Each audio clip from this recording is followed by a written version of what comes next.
Hey, it's Engraver here. Welcome back to my channel and welcome back to Impromptu. I wanted to show you my favorite artists. My favorite artists in the electronic music scene. In particular, the experimental electronic music scene.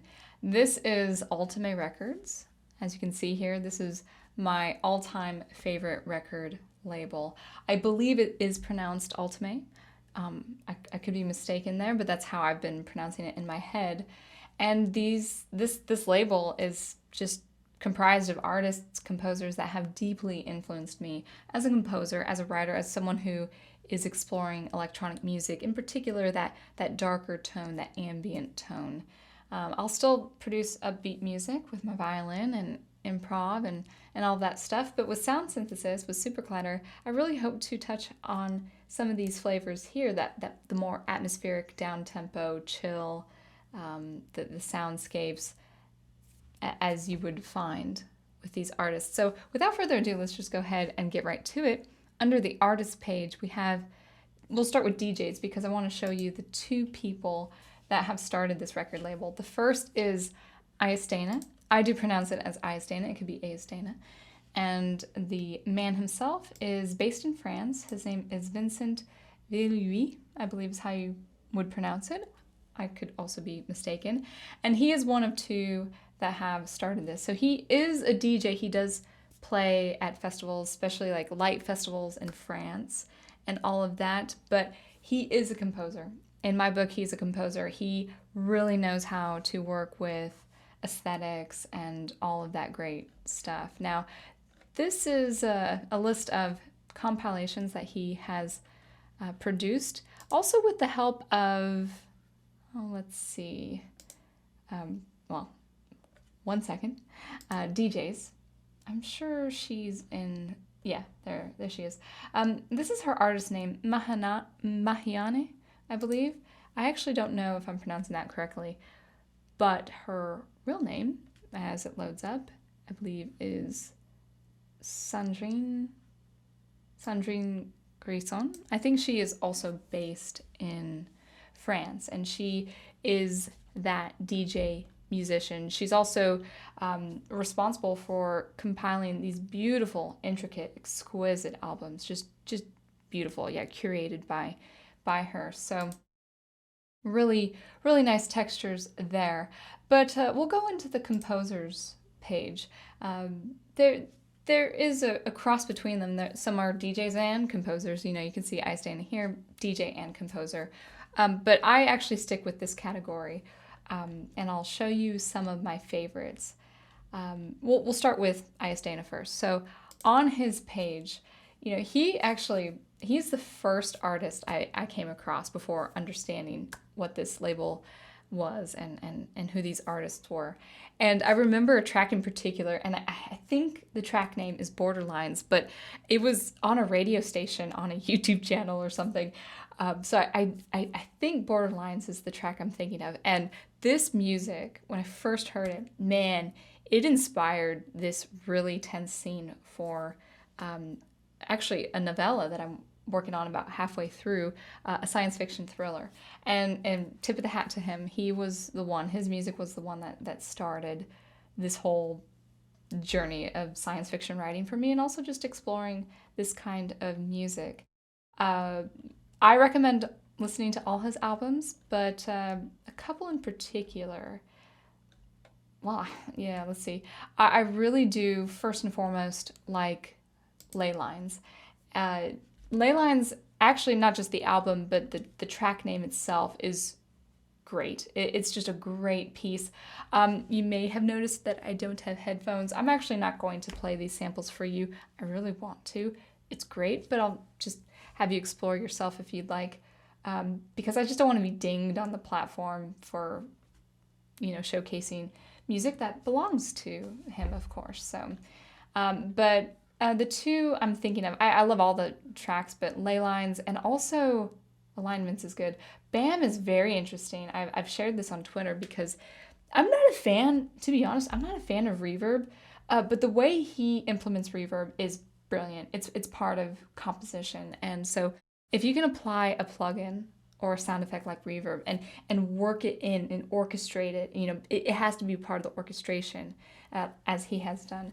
Something like reverb, where you put reverb in the composition, as part of the composition, as part of the instrument. That's where I really do like reverb. So let's take a look at maybe one other. I do currently listen to Parameters, his album here for some science fiction. Pollen is also good. He did let's see if the duo is here. I don't see it, but he has collaborated with Tech, which is another artist that I really like, and also Solar Fields, which is one of my favorite artists. Far Off, yeah. This is a really good one. I wrote a speculative novel some years back, and a really intense psychological scene, and this music was perfect for it. So yeah, I really just love these two artists and all of it. And also, now I'm sort of familiar with this album here. I think it's recent, but I just want to just give you an idea of just the cover. I mean, this kind of beautiful photography, and I'm no visual artist, but I mean, just the look of it, and the look and the sound go hand in hand. They work in tandem. It's just it's a part of it. It's a part of this label. The aesthetics is really, really important here. So I.S. Dana was the first artist. Now next is Azura, and he is Charles Farewell, I believe, is how you pronounce his name. And I really like this gentleman's work. My favorite album is Life Squared, and in particular, Back to the Light. Back to the Light actually has inspired a bit of an intro for this first installment of a space opera that I'm working on. I write science fiction, okay? So you might kind of hear like, oh, she's written that. Yeah, it's true. I just got to get the darn things published, get them edited and published. But yeah, first installment of a space opera. And Back to the Light is just, you gotta hear it. It's just good. I want to play it, but I can't. Just take a look, take a listen at this album, Life Squared. My favorite of his. I like his other tracks and his other music, but I think this is really cream of the crop. This is his, I think, signature album, if I'm being honest. Really, really great body of work there. And Cell is good. Hanging Masses is an album of his. I think that was 2001. I will say this of Cell. I've recently listened to his very recent work, and he has gone more mainstream. There's nothing wrong with that. But he has gone, from what I can understand, it's not like Kraftwerk or Tangerine Dream, even though they're kind of mainstream in their own way. But he's a lot more experimental with Hanging Masses. Beautiful album. His two tracks in particular that I've been listening to while writing have been Hanging Masses, which is good, and also Risky Nap Under a Blue Tree. Sounds quirky. It's kind of quirky, but it's really good. It's just a delightful, beautiful, dark, experimental piece. So I do like his older stuff. I think his newer stuff is borderline popular, more popular, like EDM, but I don't know if it's dance music. I think I'd have to hear it to give you my final assessment. Connect.ohm. This is another duo that I listened to by Koizumi and Schaefer, which is also Cell, also known as Cell. And I have to say, I heard somewhere, or maybe I read somewhere even on this website, that this 9980, that's probably how you pronounce it, 9980, beautiful album, masterful. And I heard or read on this website that this was a debut album of theirs. So they have years of experience, of course, but I'm thinking, man, debut album. I mean, it's just beautiful, masterful. And this is a remastered version. There's an older version.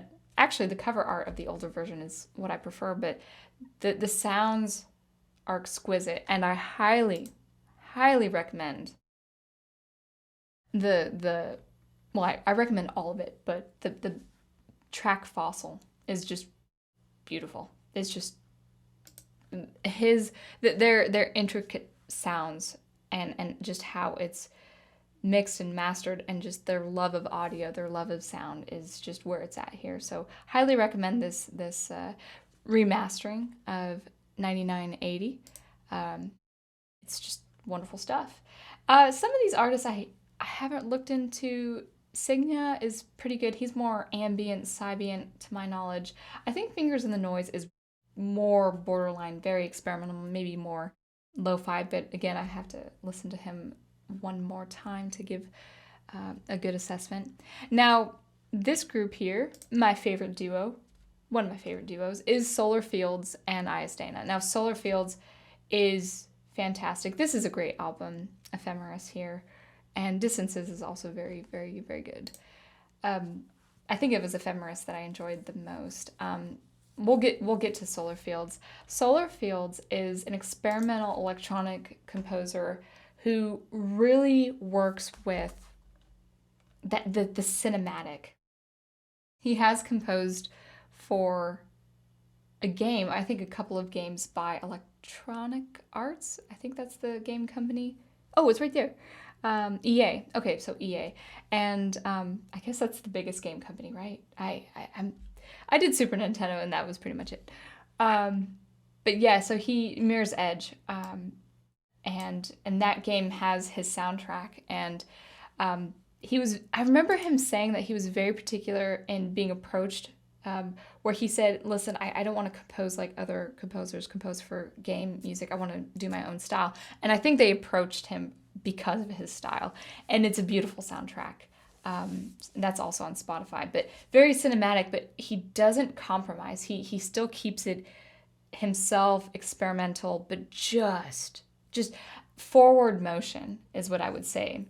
Ambient, yes, but there's so much raw energy in his works, and I don't see any of his albums that I listen to here, but good stuff. I just highly recommend Solar Fields. He is one of my favorite artists to date. And lastly, well, actually a few others, Martin Non-Static, Mictech, and scann-teck. Scan-teck based in Russia, and this one right here is just a very intricate album. He uses everyday sounds, children playing on the playground for the ambient call. I think the last track of this album in particular uses a man speaking in Russian, speaking low. And Russian, the language itself, especially spoken to you by a woman, but also men in particular, it's just a beautiful language spoken. And I'm actually, to be honest, I probably am an exception, but I do not care for talking and speaking in electronic instrumental music. It's used as an effect, and it's a style, and it's a trope, or whatever you like to call it. And I can understand. My favorite artists use this element. The way he does it for this last track with this Russian man, I believe it's Russian, if I'd have to actually hear the language to be sure. But it's really well done. It's really well done. And so I give him my applause there. I actually haven't heard this one, and I need to, because he's just a great artist. A couple of tracks that I do like on this one is Parsec, Delta V. Oh, I like tracks 4 and 5 as well. You gotta check it out. It's just great. Yeah, I could hang around here all day. Now, Mictech is based in Greece. I have a couple artists that I really like based there. And I have to recommend, well, Far and Off with Iastana. Great album. And I believe this is just an additional, it's just a combination of CD and vinyl. They're big on vinyl on this platform, which I approve. I would love to have a turntable vinyl and listen to these sounds and just beautiful fidelity. I mean, I have it a little bit with these headphones here, but nothing to the real thing. So they do sell their albums in vinyl. In fact, some of their albums are only available on vinyl. So, but elsewhere, just the art there, the photography, if it is a photo or just art assembled like this. It's just really beautiful. And Elsewhere is a very beautiful album. So I really do like Mick. And also Martin Nonstatic. I constantly go to his 2 albums, Granite, and I do have Ligand.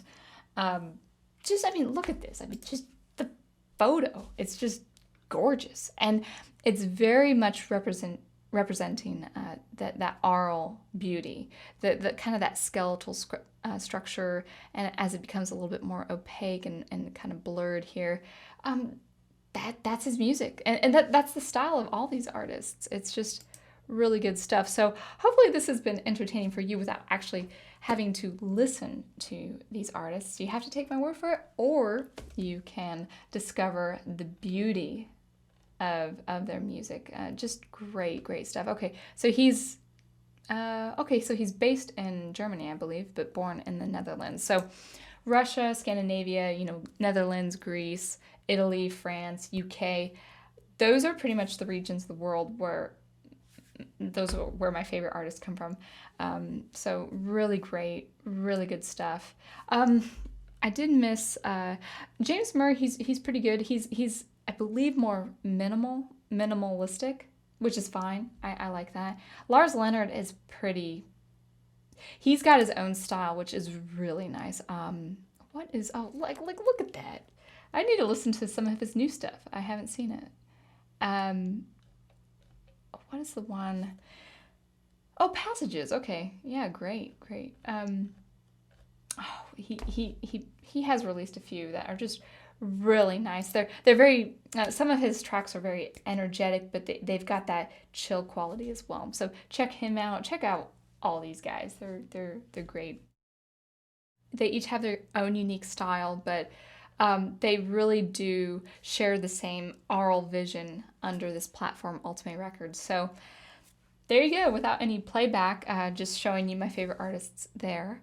And see for yourself what makes these great. Their music is really good for even menial tasks, whether it's creative writing from a creative perspective, but menial tasks from writing email or doing laundry. I don't know. But yeah, take a look at these guys. They're my favorite. They're to date, they are my favorite. I understand this website is going to more the new music I've heard has been more DJ focused, which is fine. But I love these older albums. I just go back to these older albums time and time again. So anyway, those are my favorite artists, and these are the guys that have really inspired me as a composer, but also really actually as a science fiction writer. So with that, I'll leave it to you to explore, and until next time, happy producing the art you love, happy experimenting, happy exploring. Really do explore these artists or their contemporaries. And yeah, until next time, thank you for watching, and I will catch you later.